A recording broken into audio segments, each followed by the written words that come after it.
Should I take this one? I think you should. You're like the Tony Stark. Okay, okay. Yeah, well, we've kind of gone through several different phases of the band at this point, but the way that I met Miranda was through a mutual friend. All of us studied art history at Berkeley, and we were going out to see like a screening of Howl's Moving Castle downtown.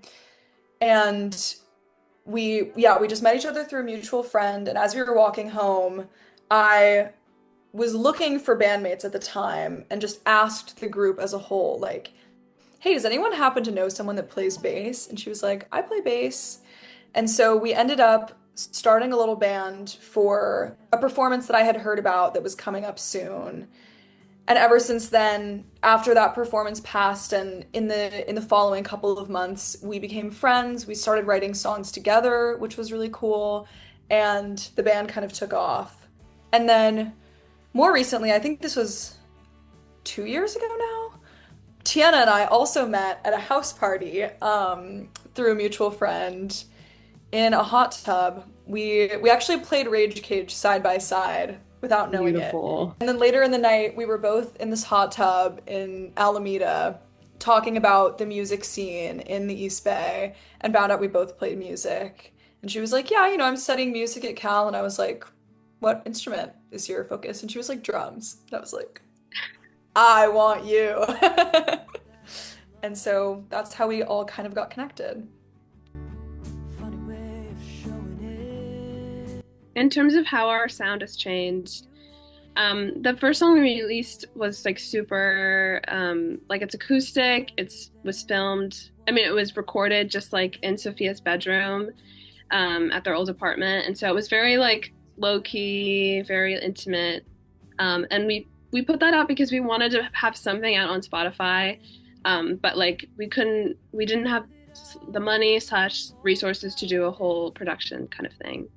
So I think we were talking. Well, Sophia actually posted a video earlier about saying how we've shifted a little more um, out of the singer-songwriter sort of acoustic guitar land into a little more like rock stuff. It's so weird to say, but yeah, I think we're taking more influence from artists like Jay Som and Dutch Interior and a bunch of other artists like that. But Sophia, do you have anything to add?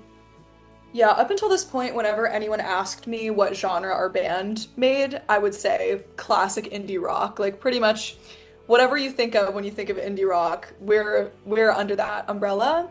But more recently, I've started to say that our newer stuff is moving more in the direction of shoegaze and slowcore.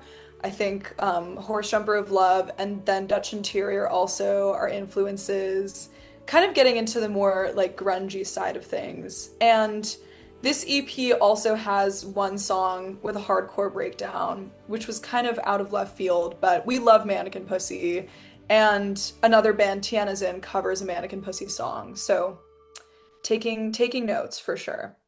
I'm thinking this might replace Don't Spare Me. So this EP was it was a long time in the making because we actually started recording it before we put out or before we recorded Don't Spare Me.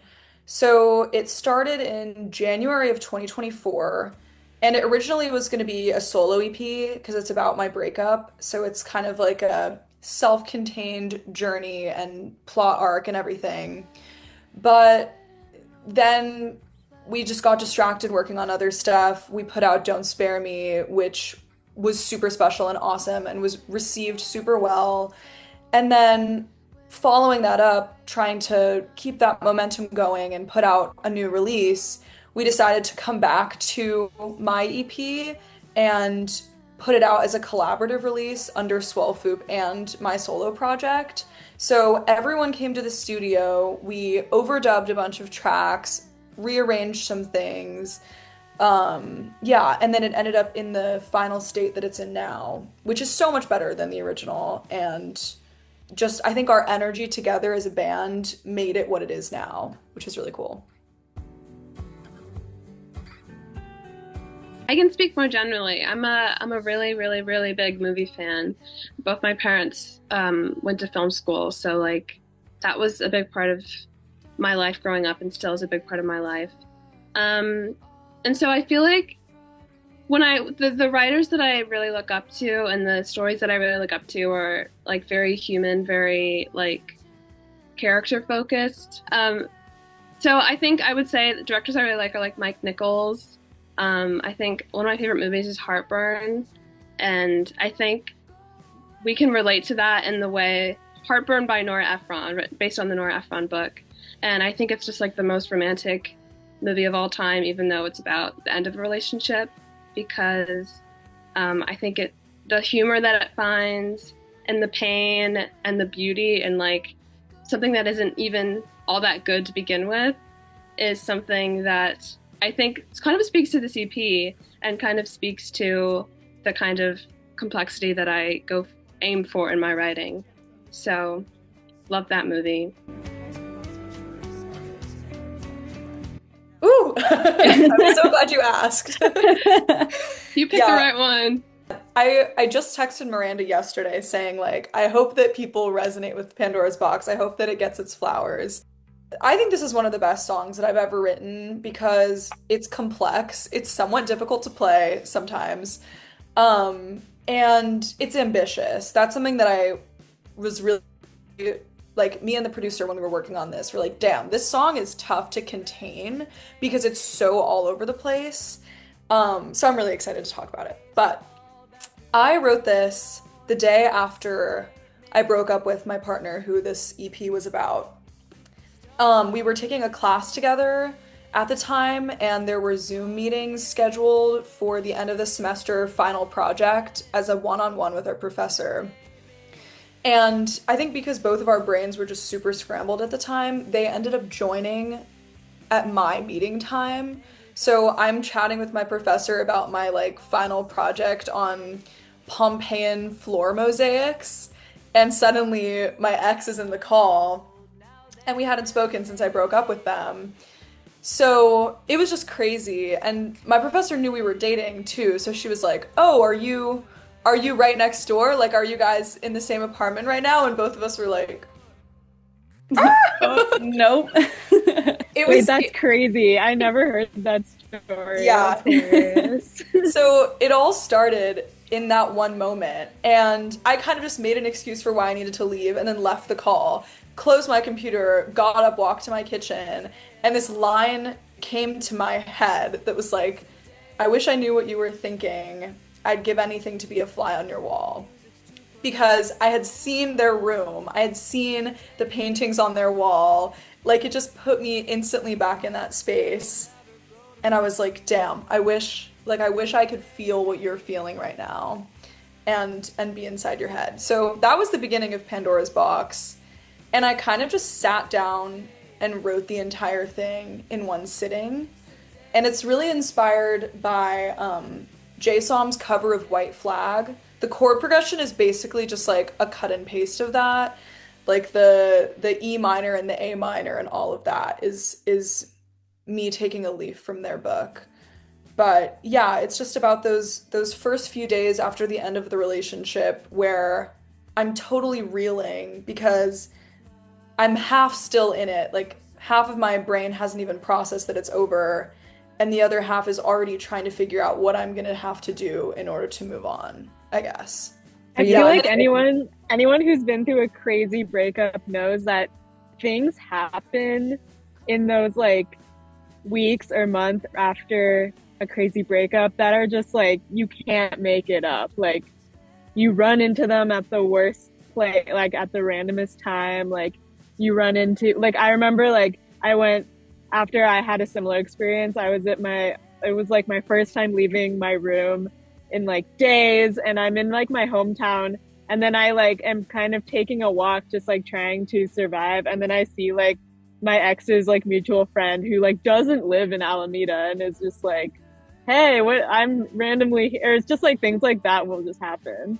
also a line in that song, like there's a flip-flop between the first verse and the second verse or whatever, where the first one is wish I knew what you were thinking. The second time around, it's asking me what I am thinking. Because this relationship was just super toxic and unhealthy, and both of us were really unhappy in it for a long time. So there was constantly kind of this dynamic of we would be out walking around giving each other the silent treatment until someone would pipe up and say, "What are you thinking?" And the other person would say, "Oh, I don't know," or like, "Oh, nothing." So just like this constant back and forth of shutting each other down at every opportunity, like that is the reality that I was living in at the time. And I was hoping that some people would pick up on that and see that back and forth in action in the song. We've played some of them. We've played Closest Friend, Pandora's Box, and Worst Person in the World. We've been playing at every show for probably like a year now or something like that. So, yeah, we've gotten pretty used to most of them now. Pandora's Box making a return to the set list. Oh, perhaps, yeah. maybe. It's been a minute. I will say that some of these songs, like that we haven't played in a while, like Closest Friend and Pandora's Box. Well, I guess we just played Closest Friend, but Pandora's Box especially went through a lot of changes from when we first were playing it live about a year or two ago when Sophia first wrote it to when we recorded it. And I'm really excited to see how we develop it to be played live again after like so all this time and all of these changes being made. well, I mean, this sort of, I guess, more addresses the last question, but I wanted to mention something that I recently remembered is that we actually debuted All the Way Down and Pandora's Box at the same show. It was right after my breakup happened and a lot of things were shifting around and we kind of ended up deciding to just like scrap the set and start over. So I think those two songs kind of grew in tandem and went in different directions, but it's really cool that they both originated in that emotional moment of like December 2023. And originally when we played Pandora's Box, and this isn't in the studio recording, but after like the vocal chorus outro part, there was like a 16 bar drum solo or something because Tiana had gone through also a pretty rough breakup that year. So I was like, this, like, I need to give her a moment to just go off in this song and like just be a part of this crazy emotional cathartic dump that we're doing. And I remember after we played it, both of us talking afterwards and being like, damn, that hit. Like I felt that when we played that on stage, which was super cool. And we're both in totally different places now. So I think it made sense to just keep that as an aspect of the live performance rather than the recording. But that's kind of a cool tidbit that like lives in the back of my head. Yeah, I feel like I see this whole project of the Dead Weight EP as like a very much of a piece of like catharsis and just like laying out all of these raw emotions that I know people will listen to and be like, whoa, like they went through some crazy like crazy drama, and that's why I really like it, is because it's like doesn't hold back and it just like says everything that we were feeling kind of unapologetically, even if it's like harsh or some people might think it's dramatic. Like literally calling the worst person in the world it's hyperbole. I mean, that's also inspired by a movie, but using that kind of like hyperbolic, like intense emotion that you feel in these times and just like having that come through in the EP is really important. And I think it really like makes it super relatable to the listeners who have been through something similar. There's truly so many. Sophia's like a cold emailing like God right now. Like they're truly on that grind right now. I think for me, I would say I think we can all go down maybe and say who we would love to play for. I would love to open for Dutch Interior, who I saw at Eclectic in Pasadena in May, and I got to meet them, and they were really lovely, and I love their music, so that would be a dream. I don't know. Sometimes I feel like my music taste is so much more like basic than you guys, but I love any like rock and roll like time. Like I would die to meet them or play for them. Literally Taylor, like me and Miranda are Swifties. Sophia's like less. I feel like you're a respecter, but not Yeah. as much of like a Swiftie. But that would be insane, even though the crowds would not really match up at that combination show. If Bia Badoobie can open for Taylor Swift, then we can open for Taylor Swift. Yeah, I always stay thinking about Japanese Breakfast opening for Mitski on tour. And then one of my favorite artists right now, Luna Lee, I found out about her from her opening for Japanese Breakfast on tour. So I'm Mhm. like, I gotta be next. Yeah. Like, put my Wasian card on the line. I'm ready. But yeah, so I would love to open for any of them. Like Mitski is that's my god for real. If we keep going in the like grunge, like more hardcore direction, I've been really into like punk movement, like Riot Girl, Bikini Kill, and Joan Jett, even though she's kind of an earlier generation. That would be so cool to like tap into that community more as a band.